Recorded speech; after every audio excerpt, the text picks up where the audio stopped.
यदि मन अस्थिर है और भीतर शक्ति की आवश्यकता महसूस हो रही है तो आज माँ कात्यायनी का यह मंत्र श्रद्धा से सुने। नमस्कार प्रिय श्रोताओं, दिव्य शक्तियाँ में आपका स्वागत है। यह मंत्र साधना मन को साहस और स्थिरता का भाव देती है। ओम कात्यायने विद्महे कन्याकुमारी धीमहि तन्नो दुर्गी प्रचोदयात्। ओम कात्यायने विद्महे कन्याकुमारी धीमहि तन्नो दुर्गी प्रचोदयात्। ओम कात्यायने विद्महे कन्याकुमारी धीमहि तन्नो दुर्गी प्रचोदयात्। ओम कात्यायने विद्महे कन्याकुमारी धीमहि तन्नो दुर्गी प्रचोदयात्।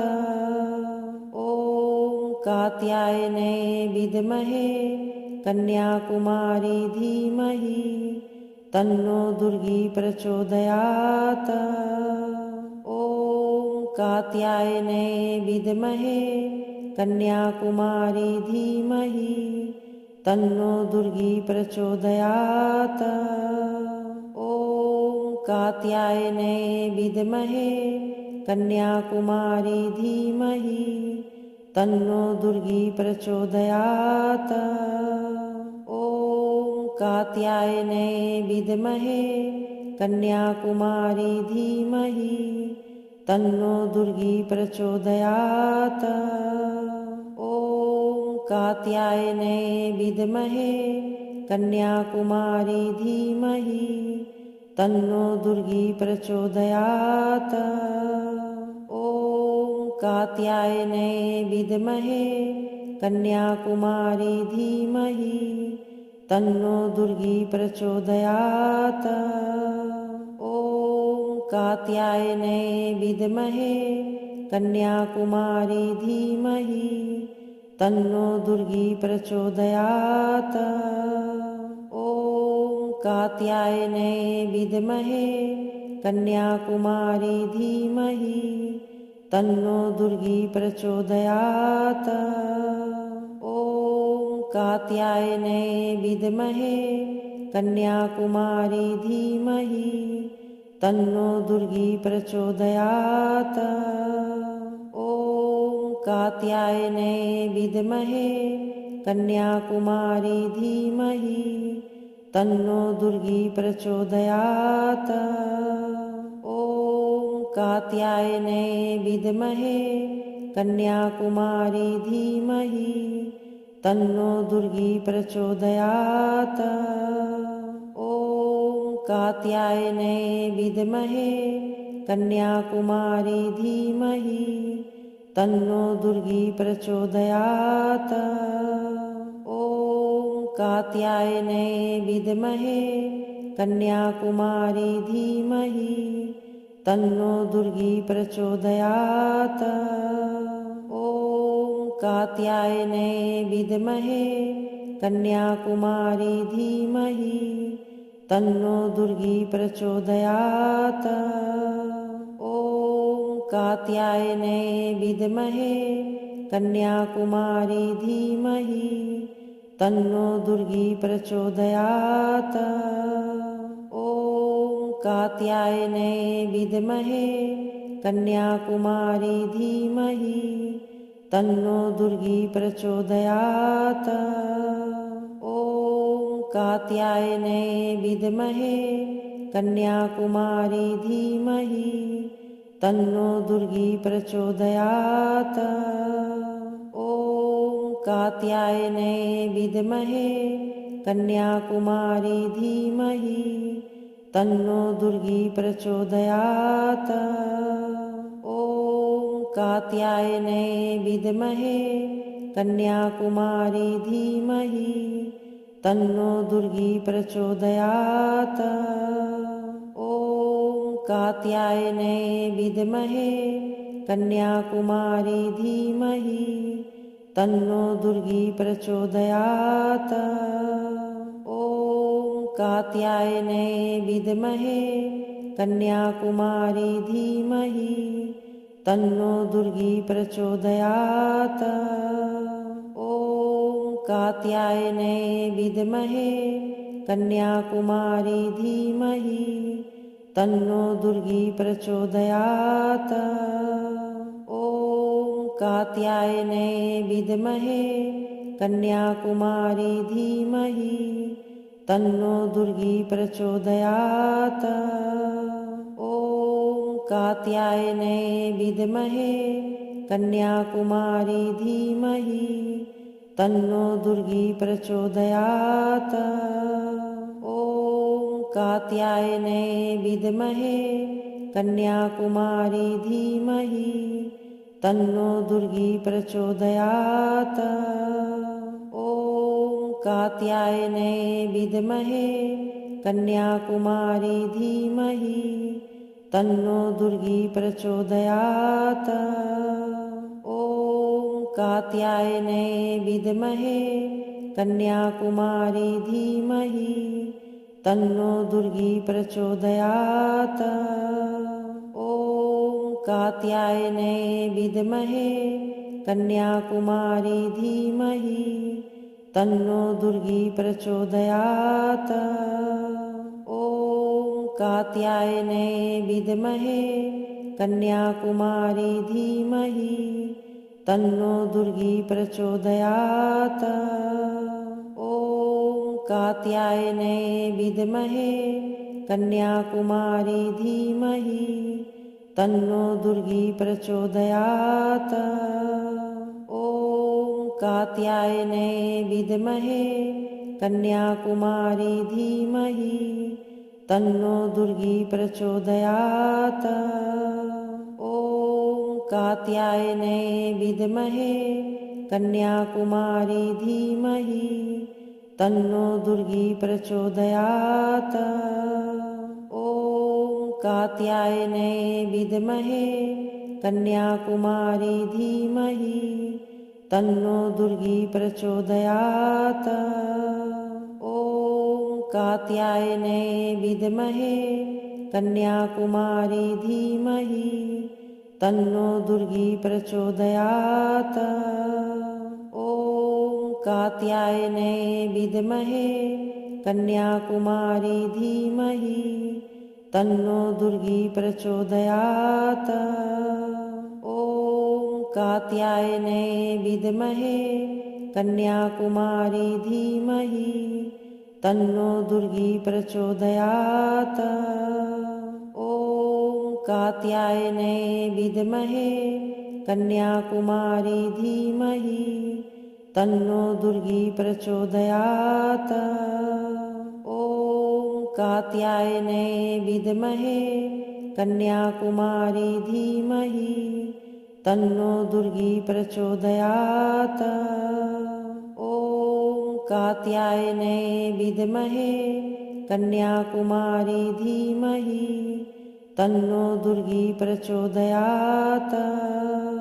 ॐ कात्यायने विद्महे कन्याकुमारी धीमहि तन्नो दुर्गी प्रचोदयात्।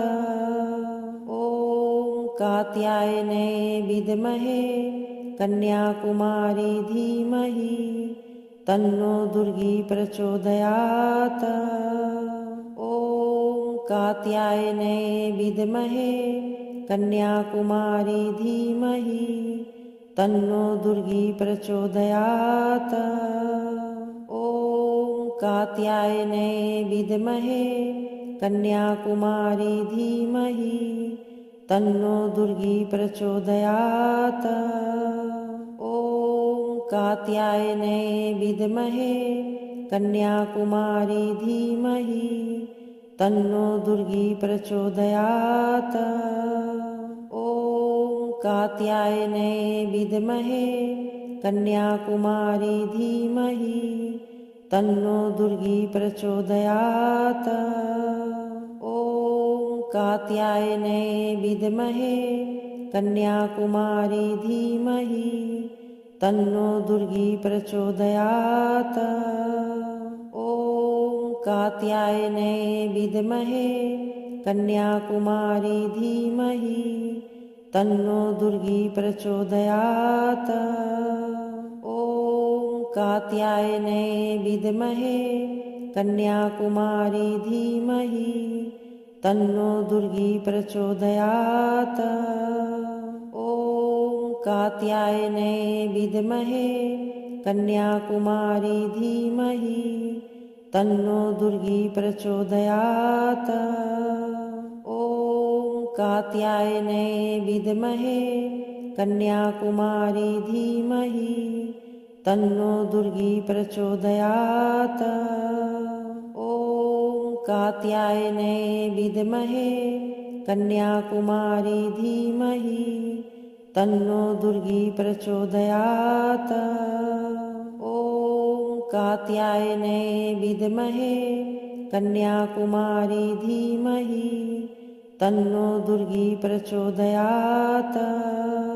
ॐ कात्यायने विद्महे कन्याकुमारी धीमहि तन्नो दुर्गी प्रचोदयात्।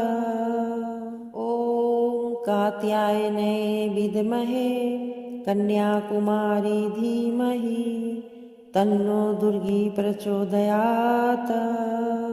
ॐ कात्यायने विद्महे कन्याकुमारी धीमहि तन्नो दुर्गी प्रचोदयात्।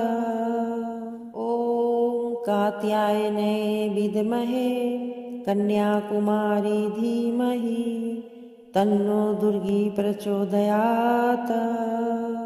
ॐ कात्यायने विद्महे कन्याकुमारी धीमहि तन्नो दुर्गी प्रचोदयात्। ॐ कात्यायने विद्महे कन्याकुमारी धीमहि तन्नो दुर्गी प्रचोदयात्। ॐ कात्यायने विद्महे कन्याकुमारी धीमहि तन्नो दुर्गी प्रचोदयात्। ॐ कात्यायने विद्महे कन्याकुमारी धीमहि तन्नो दुर्गी प्रचोदयात्। ॐ कात्यायने विद्महे कन्याकुमारी धीमहि तन्नो दुर्गी प्रचोदयात्। ॐ कात्यायने विद्महे कन्याकुमारी धीमहि तन्नो दुर्गी प्रचोदयात्। ॐ कात्यायने विद्महे कन्याकुमारी धीमहि तन्नो दुर्गी प्रचोदयात्।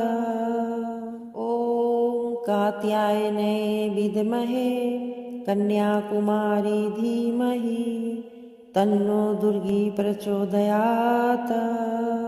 ॐ कात्यायने विद्महे कन्याकुमारी धीमहि तन्नो दुर्गी प्रचोदयात्। ॐ कात्यायने विद्महे कन्याकुमारी धीमहि तन्नो दुर्गी प्रचोदयात्। ॐ कात्यायने विद्महे कन्याकुमारी धीमहि तन्नो दुर्गी प्रचोदयात्। ॐ कात्यायने विद्महे कन्याकुमारी धीमहि तन्नो दुर्गी प्रचोदयात्। ॐ कात्यायने विद्महे कन्याकुमारी धीमहि तन्नो दुर्गी प्रचोदयात्। ॐ कात्यायने विद्महे कन्याकुमारी धीमहि तन्नो दुर्गी प्रचोदयात्। ॐ कात्यायने विद्महे कन्याकुमारी धीमहि तन्नो दुर्गी प्रचोदयात्।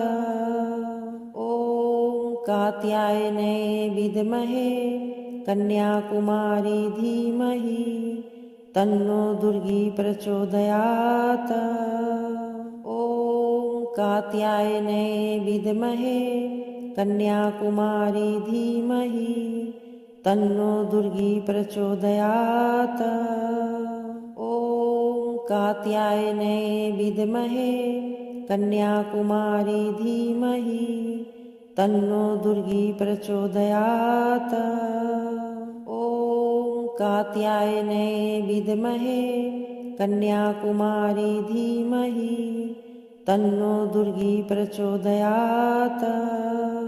ॐ कात्यायने विद्महे कन्याकुमारी धीमहि तन्नो दुर्गी प्रचोदयात्।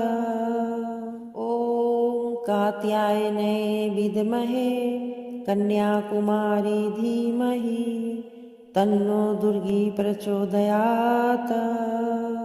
ॐ कात्यायने विद्महे कन्याकुमारी धीमहि तन्नो दुर्गी प्रचोदयात्। ॐ कात्यायने विद्महे कन्याकुमारी धीमहि तन्नो दुर्गी प्रचोदयात्। ॐ कात्यायने विद्महे कन्याकुमारी धीमहि तन्नो दुर्गी प्रचोदयात्। ॐ कात्यायने विद्महे कन्याकुमारी धीमहि तन्नो दुर्गी प्रचोदयात्। ॐ कात्यायने विद्महे कन्याकुमारी धीमहि तन्नो दुर्गी प्रचोदयात्।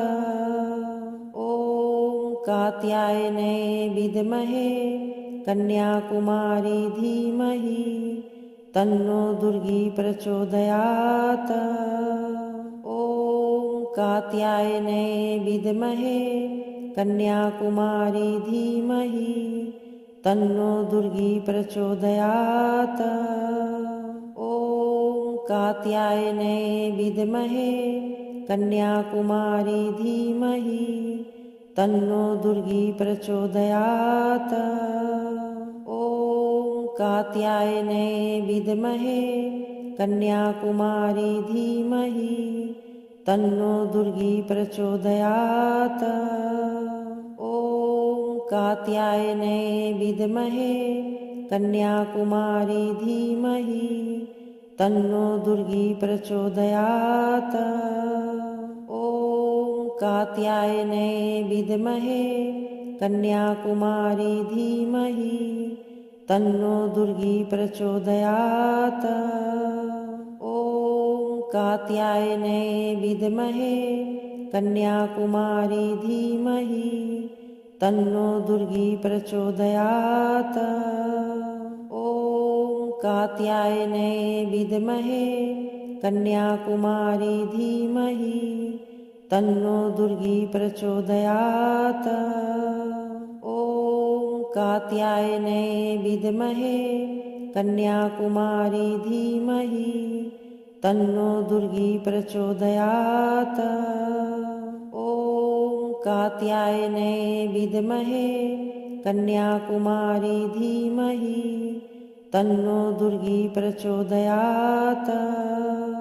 ॐ कात्यायने विद्महे कन्याकुमारी धीमहि तन्नो दुर्गी प्रचोदयात्। ॐ कात्यायने विद्महे कन्याकुमारी धीमहि तन्नो दुर्गी प्रचोदयात्। ॐ कात्यायने विद्महे कन्याकुमारी धीमहि तन्नो दुर्गी प्रचोदयात्। ॐ कात्यायने विद्महे कन्याकुमारी धीमहि तन्नो दुर्गी प्रचोदयात्। ॐ कात्यायने विद्महे कन्याकुमारी धीमहि तन्नो दुर्गी प्रचोदयात्। ॐ कात्यायने विद्महे कन्याकुमारी धीमहि तन्नो दुर्गी प्रचोदयात्। ॐ कात्यायने विद्महे कन्याकुमारी धीमहि तन्नो दुर्गी प्रचोदयात्। ॐ कात्यायने विद्महे कन्याकुमारी धीमहि तन्नो दुर्गी प्रचोदयात्। ॐ कात्यायने विद्महे कन्याकुमारी धीमहि तन्नो दुर्गी प्रचोदयात्। ॐ कात्यायने विद्महे कन्याकुमारी धीमहि तन्नो दुर्गी प्रचोदयात्। ॐ कात्यायने विद्महे कन्याकुमारी धीमहि तन्नो दुर्गी प्रचोदयात्। ॐ कात्यायने विद्महे कन्याकुमारी धीमहि तन्नो दुर्गी प्रचोदयात्।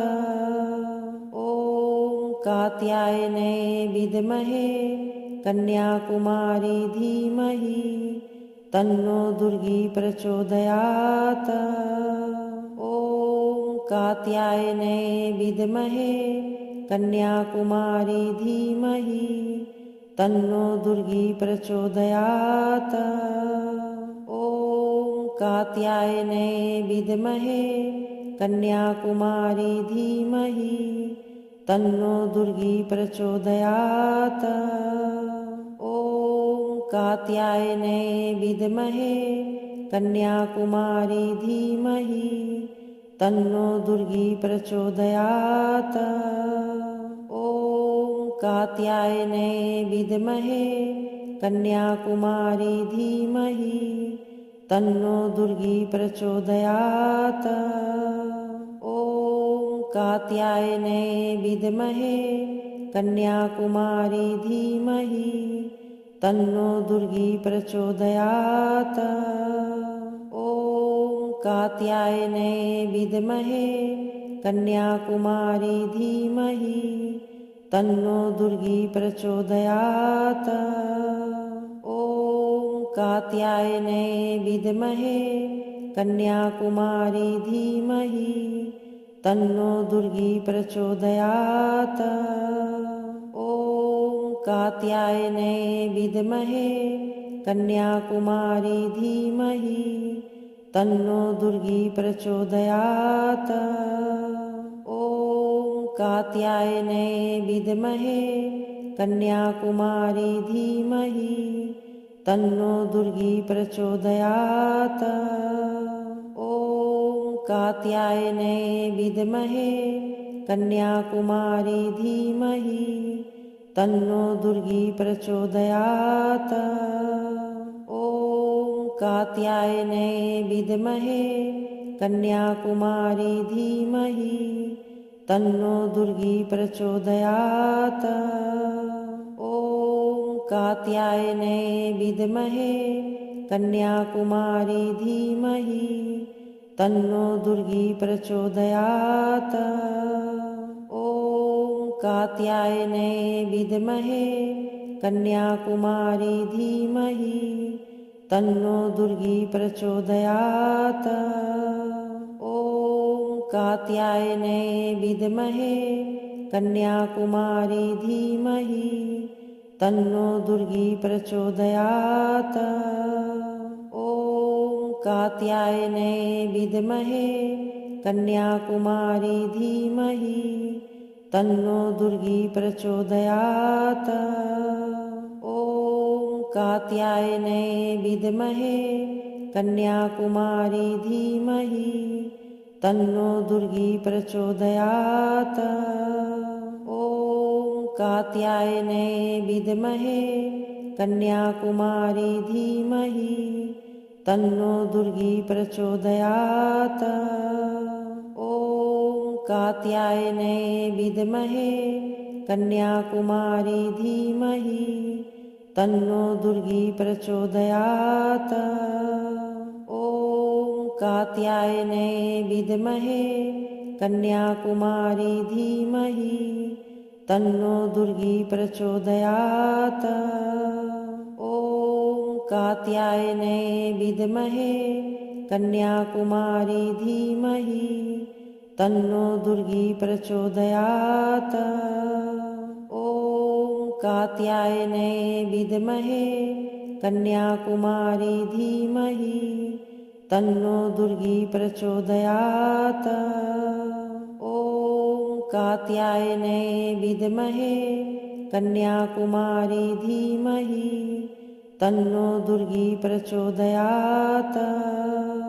ॐ कात्यायने विद्महे कन्याकुमारी धीमहि तन्नो दुर्गी प्रचोदयात्।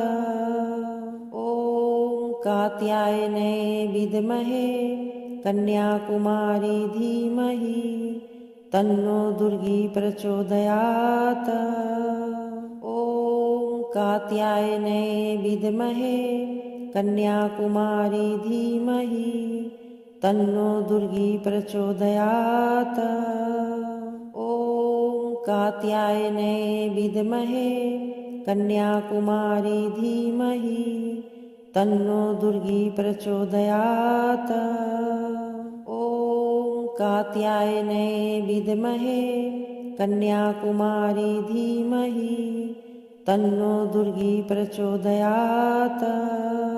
ॐ कात्यायने विद्महे कन्याकुमारी धीमहि तन्नो दुर्गी प्रचोदयात्। ॐ कात्यायने विद्महे कन्याकुमारी धीमहि तन्नो दुर्गी प्रचोदयात्। ॐ कात्यायने विद्महे कन्याकुमारी धीमहि तन्नो दुर्गी प्रचोदयात्। ॐ कात्यायने विद्महे कन्याकुमारी धीमहि तन्नो दुर्गी प्रचोदयात्। ॐ कात्यायने विद्महे कन्याकुमारी धीमहि तन्नो दुर्गी प्रचोदयात्। ॐ कात्यायने विद्महे कन्याकुमारी धीमहि तन्नो दुर्गी प्रचोदयात्। ॐ कात्यायने विद्महे कन्याकुमारी धीमहि तन्नो दुर्गी प्रचोदयात्। ॐ कात्यायने विद्महे कन्याकुमारी धीमहि तन्नो दुर्गी प्रचोदयात्। ॐ कात्यायने विद्महे कन्याकुमारी धीमहि तन्नो दुर्गी प्रचोदयात्। ॐ कात्यायने विद्महे कन्याकुमारी धीमहि तन्नो दुर्गी प्रचोदयात्। ॐ कात्यायने विद्महे कन्याकुमारी धीमहि तन्नो दुर्गी प्रचोदयात्। ॐ कात्यायने विद्महे कन्याकुमारी धीमहि तन्नो दुर्गी प्रचोदयात्। ॐ कात्यायने विद्महे कन्याकुमारी धीमहि तन्नो दुर्गी प्रचोदयात्। ॐ कात्यायने विद्महे कन्याकुमारी धीमहि तन्नो दुर्गी प्रचोदयात्। ॐ कात्यायने विद्महे कन्याकुमारी धीमहि तन्नो दुर्गी प्रचोदयात्। ॐ कात्यायने विद्महे कन्याकुमारी धीमहि तन्नो दुर्गी प्रचोदयात्।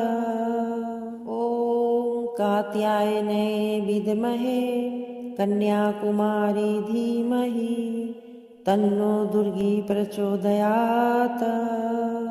ॐ कात्यायने विद्महे कन्याकुमारी धीमहि तन्नो दुर्गी प्रचोदयात्। ॐ कात्यायने विद्महे कन्याकुमारी धीमहि तन्नो दुर्गी प्रचोदयात्। ॐ कात्यायने विद्महे कन्याकुमारी धीमहि तन्नो दुर्गी प्रचोदयात्। ॐ कात्यायने विद्महे कन्याकुमारी धीमहि तन्नो दुर्गी प्रचोदयात्। ॐ कात्यायने विद्महे कन्याकुमारी धीमहि तन्नो दुर्गी प्रचोदयात्। ॐ कात्यायने विद्महे कन्याकुमारी धीमहि तन्नो दुर्गी प्रचोदयात्। ॐ कात्यायने विद्महे कन्याकुमारी धीमहि तन्नो दुर्गी प्रचोदयात्। ॐ कात्यायने विद्महे कन्याकुमारी धीमहि तन्नो दुर्गी प्रचोदयात्। ॐ कात्यायने विद्महे कन्याकुमारी धीमहि तन्नो दुर्गी प्रचोदयात्। ॐ कात्यायने विद्महे कन्याकुमारी धीमहि तन्नो दुर्गी प्रचोदयात्। ॐ कात्यायने विद्महे कन्याकुमारी धीमहि तन्नो दुर्गी प्रचोदयात्। ॐ कात्यायने विद्महे कन्याकुमारी धीमहि तन्नो दुर्गी प्रचोदयात्। ॐ कात्यायने विद्महे कन्याकुमारी धीमहि तन्नो दुर्गी प्रचोदयात्। ॐ कात्यायने विद्महे कन्याकुमारी धीमहि तन्नो दुर्गी प्रचोदयात्। ॐ कात्यायने विद्महे कन्याकुमारी धीमहि तन्नो दुर्गी प्रचोदयात्। ॐ कात्यायने विद्महे कन्याकुमारी धीमहि तन्नो दुर्गी प्रचोदयात्।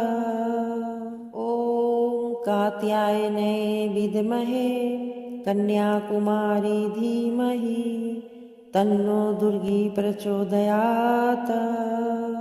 ॐ कात्यायने विद्महे कन्याकुमारी धीमहि तन्नो दुर्गी प्रचोदयात्।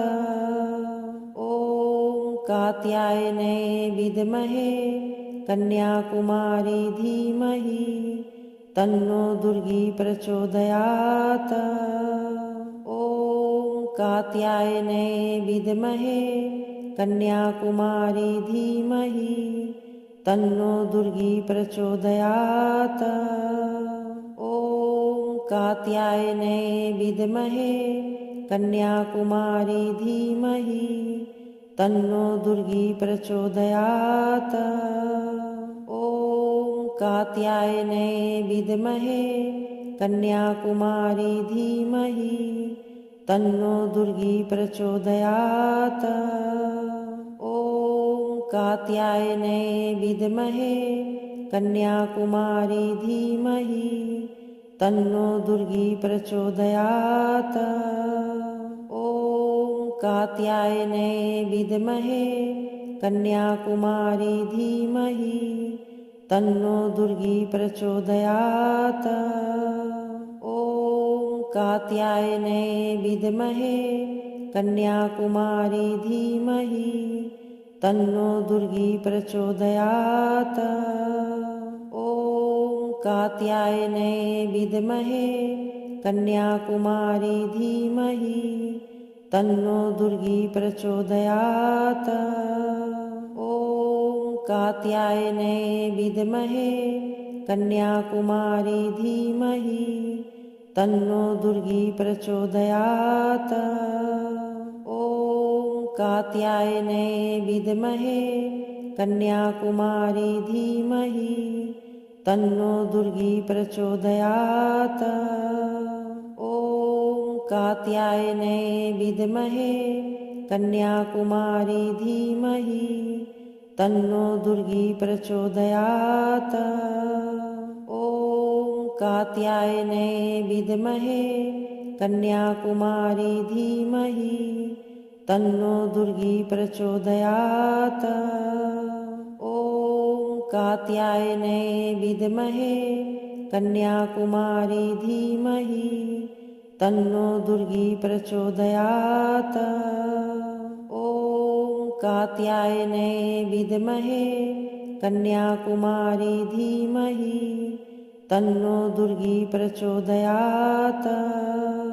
ॐ कात्यायने विद्महे कन्याकुमारी धीमहि तन्नो दुर्गी प्रचोदयात्। ॐ कात्यायने विद्महे कन्याकुमारी धीमहि तन्नो दुर्गी प्रचोदयात्। ॐ कात्यायने विद्महे कन्याकुमारी धीमहि तन्नो दुर्गी प्रचोदयात्। ॐ कात्यायने विद्महे कन्याकुमारी धीमहि तन्नो दुर्गी प्रचोदयात्। ॐ कात्यायने विद्महे कन्याकुमारी धीमहि तन्नो दुर्गी प्रचोदयात्। ॐ कात्यायने विद्महे कन्याकुमारी धीमहि तन्नो दुर्गी प्रचोदयात्। ॐ कात्यायने विद्महे कन्याकुमारी धीमहि तन्नो दुर्गी प्रचोदयात्। ॐ कात्यायने विद्महे कन्याकुमारी धीमहि तन्नो दुर्गी प्रचोदयात्। ॐ कात्यायने विद्महे कन्याकुमारी धीमहि तन्नो दुर्गी प्रचोदयात्। ॐ कात्यायने विद्महे कन्याकुमारी धीमहि तन्नो दुर्गी प्रचोदयात्। ॐ कात्यायने विद्महे कन्याकुमारी धीमहि तन्नो दुर्गी प्रचोदयात्। ॐ कात्यायने विद्महे कन्याकुमारी धीमहि तन्नो दुर्गी प्रचोदयात्। ॐ कात्यायने विद्महे कन्याकुमारी धीमहि तन्नो दुर्गी प्रचोदयात्। ॐ कात्यायने विद्महे कन्याकुमारी धीमहि तन्नो दुर्गी प्रचोदयात्। ॐ कात्यायने विद्महे कन्याकुमारी धीमहि तन्नो दुर्गी प्रचोदयात्। ॐ कात्यायने विद्महे कन्याकुमारी धीमहि तन्नो दुर्गी प्रचोदयात्। ॐ कात्यायने विद्महे कन्याकुमारी धीमहि तन्नो दुर्गी प्रचोदयात्। ॐ कात्यायने विद्महे कन्याकुमारी धीमहि तन्नो दुर्गी प्रचोदयात्। ॐ कात्यायने विद्महे कन्याकुमारी धीमहि तन्नो दुर्गी प्रचोदयात्। ॐ कात्यायने विद्महे कन्याकुमारी धीमहि तन्नो दुर्गी प्रचोदयात्। ॐ कात्यायने विद्महे कन्याकुमारी धीमहि तन्नो दुर्गी प्रचोदयात्। ॐ कात्यायने विद्महे कन्याकुमारी धीमहि तन्नो दुर्गी प्रचोदयात्। ॐ कात्यायने विद्महे कन्याकुमारी धीमहि तन्नो दुर्गी प्रचोदयात्। ॐ कात्यायने विद्महे कन्याकुमारी धीमहि तन्नो दुर्गी प्रचोदयात्। ॐ कात्यायने विद्महे कन्याकुमारी धीमहि तन्नो दुर्गी प्रचोदयात्। ॐ कात्यायने विद्महे कन्याकुमारी धीमहि तन्नो दुर्गी प्रचोदयात्। ॐ कात्यायने विद्महे कन्याकुमारी धीमहि तन्नो दुर्गी प्रचोदयात्। ॐ कात्यायने विद्महे कन्याकुमारी धीमहि तन्नो दुर्गी प्रचोदयात्। ॐ कात्यायने विद्महे कन्याकुमारी धीमहि तन्नो दुर्गी प्रचोदयात्। ॐ कात्यायने विद्महे कन्याकुमारी धीमहि तन्नो दुर्गी प्रचोदयात्। ॐ कात्यायने विद्महे कन्याकुमारी धीमहि तन्नो दुर्गी प्रचोदयात्। ॐ कात्यायने विद्महे कन्याकुमारी धीमहि तन्नो दुर्गी प्रचोदयात्।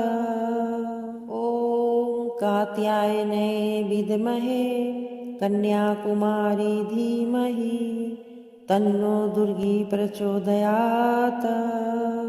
ॐ कात्यायने विद्महे कन्याकुमारी धीमहि तन्नो दुर्गी प्रचोदयात्।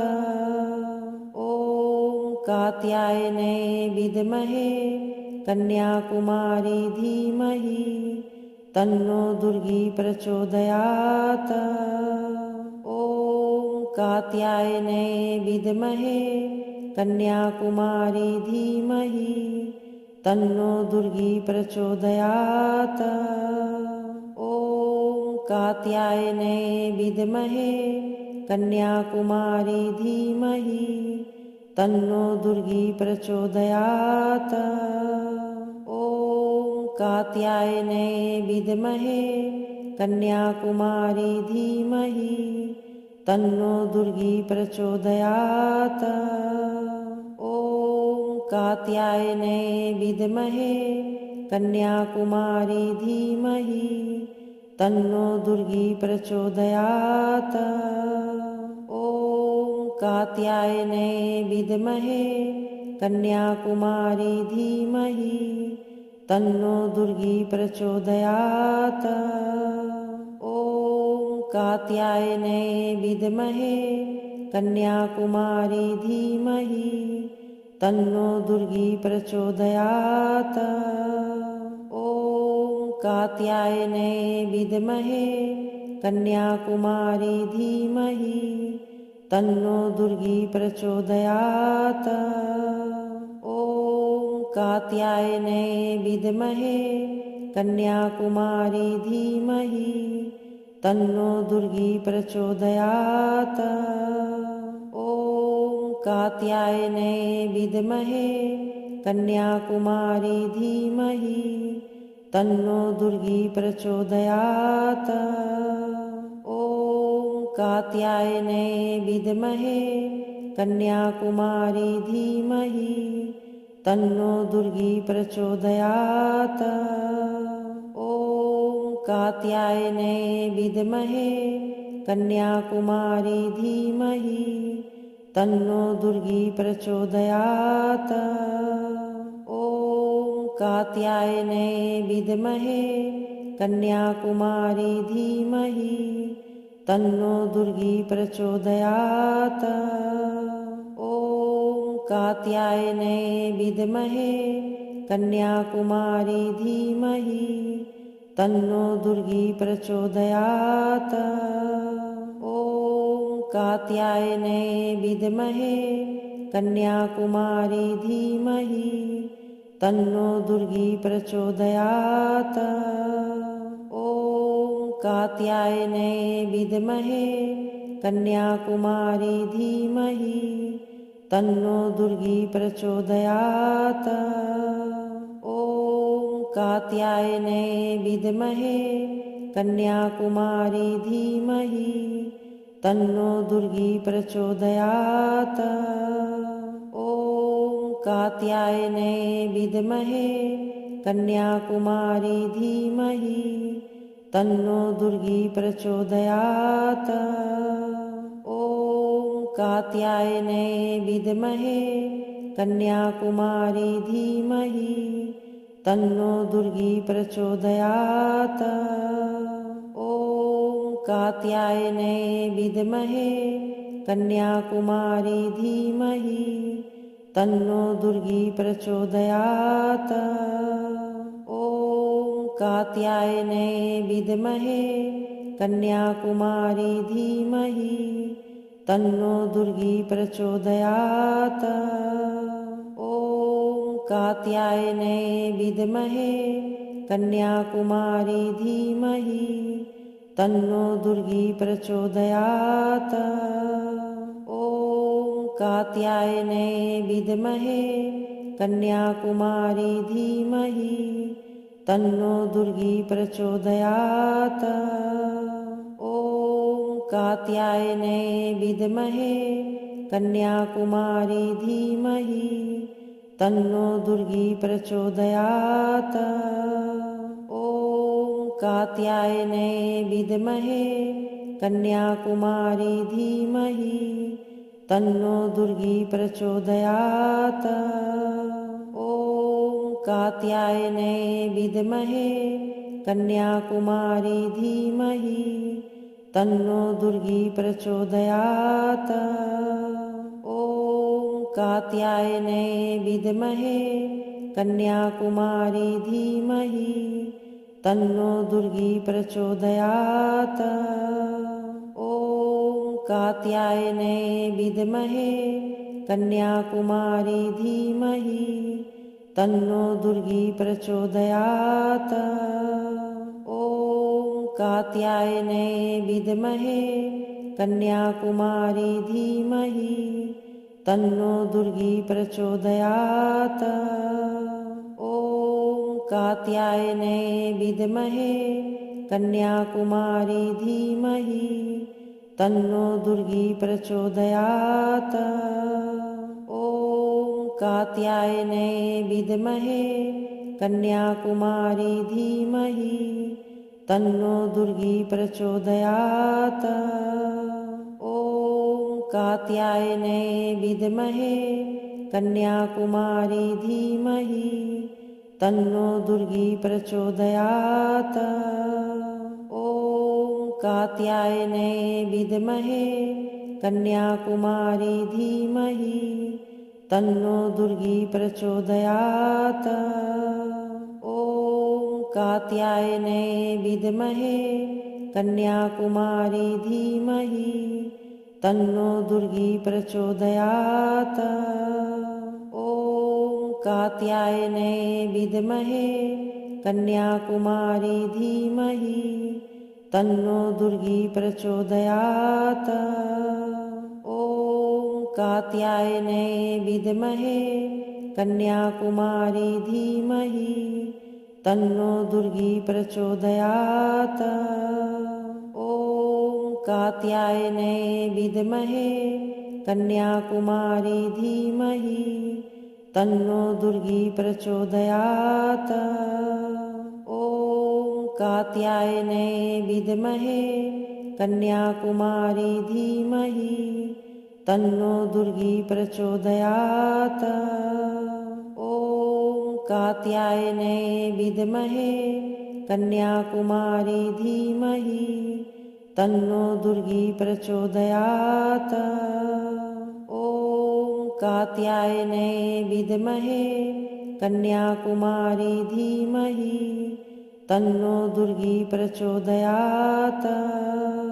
ॐ कात्यायने विद्महे कन्याकुमारी धीमहि तन्नो दुर्गी प्रचोदयात्। ॐ कात्यायने विद्महे कन्याकुमारी धीमहि तन्नो दुर्गी प्रचोदयात्। ॐ कात्यायने विद्महे कन्याकुमारी धीमहि तन्नो दुर्गी प्रचोदयात्। ॐ कात्यायने विद्महे कन्याकुमारी धीमहि तन्नो दुर्गी प्रचोदयात्। ॐ कात्यायने विद्महे कन्याकुमारी धीमहि तन्नो दुर्गी प्रचोदयात्। ॐ कात्यायने विद्महे कन्याकुमारी धीमहि तन्नो दुर्गी प्रचोदयात्। ॐ कात्यायने विद्महे कन्याकुमारी धीमहि तन्नो दुर्गी प्रचोदयात्। ॐ कात्यायने विद्महे कन्याकुमारी धीमहि तन्नो दुर्गी प्रचोदयात्। ॐ कात्यायने विद्महे कन्याकुमारी धीमहि तन्नो दुर्गी प्रचोदयात्। ॐ कात्यायने विद्महे कन्याकुमारी धीमहि तन्नो दुर्गी प्रचोदयात्। ॐ कात्यायने विद्महे कन्याकुमारी धीमहि तन्नो दुर्गी प्रचोदयात्। ॐ कात्यायने विद्महे कन्याकुमारी धीमहि तन्नो दुर्गी प्रचोदयात्। ॐ कात्यायने विद्महे कन्याकुमारी धीमहि तन्नो दुर्गी प्रचोदयात्। ॐ कात्यायने विद्महे कन्याकुमारी धीमहि तन्नो दुर्गी प्रचोदयात्। ॐ कात्यायने विद्महे कन्याकुमारी धीमहि तन्नो दुर्गी प्रचोदयात्। ॐ कात्यायने विद्महे कन्याकुमारी धीमहि तन्नो दुर्गी प्रचोदयात्। ॐ कात्यायने विद्महे कन्याकुमारी धीमहि तन्नो दुर्गी प्रचोदयात्। ॐ कात्यायने विद्महे कन्याकुमारी धीमहि तन्नो दुर्गी प्रचोदयात्। ॐ कात्यायने विद्महे कन्याकुमारी धीमहि तन्नो दुर्गी प्रचोदयात्। ॐ कात्यायने विद्महे कन्याकुमारी धीमहि तन्नो दुर्गी प्रचोदयात्। ॐ कात्यायने विद्महे कन्याकुमारी धीमहि तन्नो दुर्गी प्रचोदयात्। ॐ कात्यायने विद्महे कन्याकुमारी धीमहि तन्नो दुर्गी प्रचोदयात्। ॐ कात्यायने विद्महे कन्याकुमारी धीमहि तन्नो दुर्गी प्रचोदयात्। ॐ कात्यायने विद्महे कन्याकुमारी धीमहि तन्नो दुर्गी प्रचोदयात्। ॐ कात्यायने विद्महे कन्याकुमारी धीमहि तन्नो दुर्गी प्रचोदयात्। ॐ कात्यायने विद्महे कन्याकुमारी धीमहि तन्नो दुर्गी प्रचोदयात्। ॐ कात्यायने विद्महे कन्याकुमारी धीमहि तन्नो दुर्गी प्रचोदयात्। ॐ कात्यायने विद्महे कन्याकुमारी धीमहि तन्नो दुर्गी प्रचोदयात्। ॐ कात्यायने विद्महे कन्याकुमारी धीमहि तन्नो दुर्गी प्रचोदयात्। ॐ कात्यायने विद्महे कन्याकुमारी धीमहि तन्नो दुर्गी प्रचोदयात्।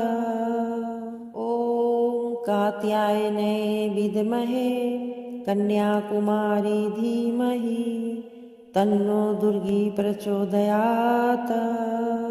ॐ कात्यायने विद्महे कन्याकुमारी धीमहि तन्नो दुर्गी प्रचोदयात्।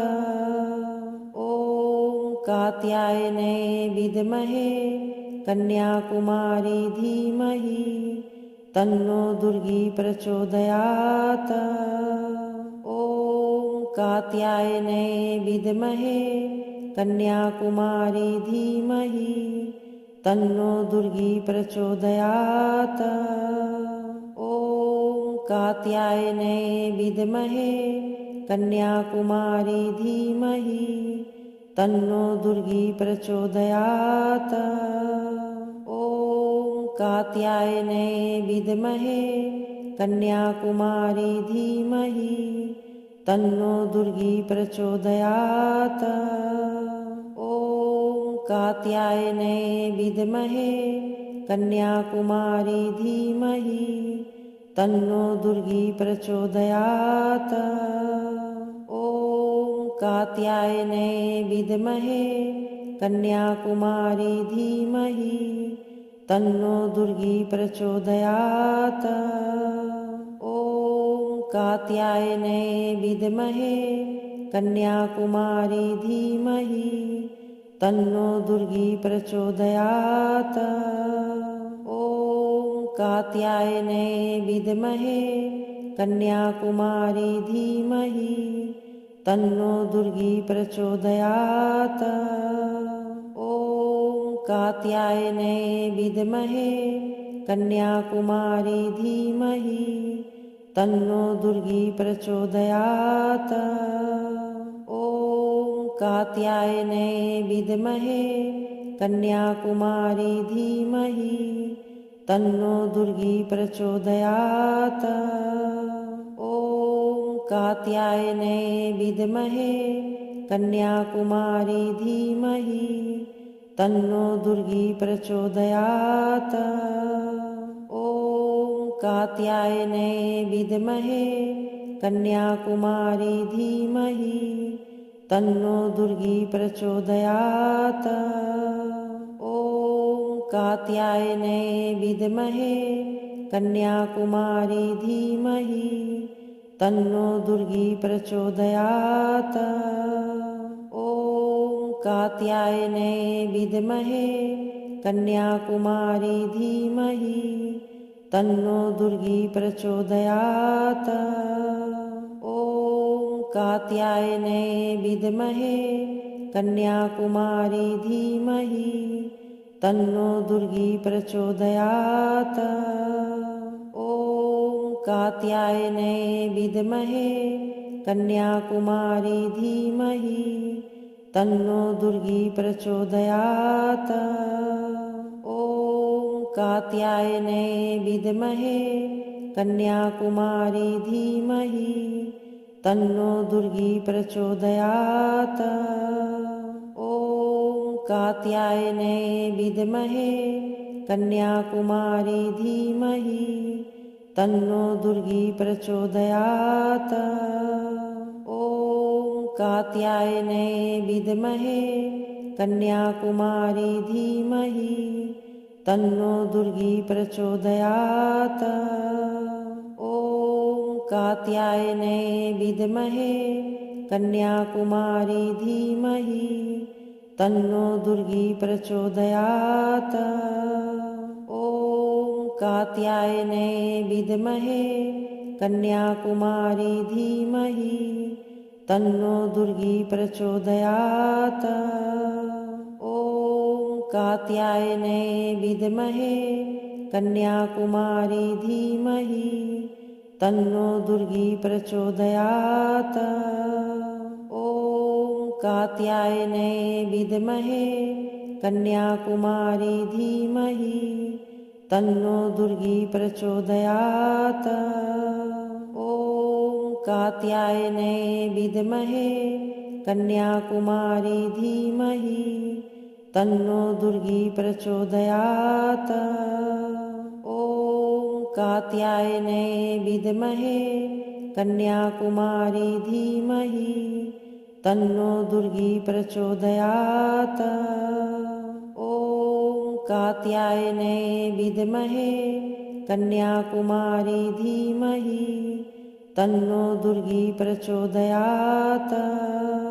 ॐ कात्यायने विद्महे कन्याकुमारी धीमहि तन्नो दुर्गी प्रचोदयात्। ॐ कात्यायने विद्महे कन्याकुमारी धीमहि तन्नो दुर्गी प्रचोदयात्। ॐ कात्यायने विद्महे कन्याकुमारी धीमहि तन्नो दुर्गी प्रचोदयात्। ॐ कात्यायने विद्महे कन्याकुमारी धीमहि तन्नो दुर्गी प्रचोदयात्। ॐ कात्यायने विद्महे कन्याकुमारी धीमहि तन्नो दुर्गी प्रचोदयात्। ॐ कात्यायने विद्महे कन्याकुमारी धीमहि तन्नो दुर्गी प्रचोदयात्। ॐ कात्यायने विद्महे कन्याकुमारी धीमहि तन्नो दुर्गी प्रचोदयात्। इस मंत्र को 7 दिन नियमित सुने, माँ कात्यायनी की कृपा का भाव अनुभव करें। जय माता दी।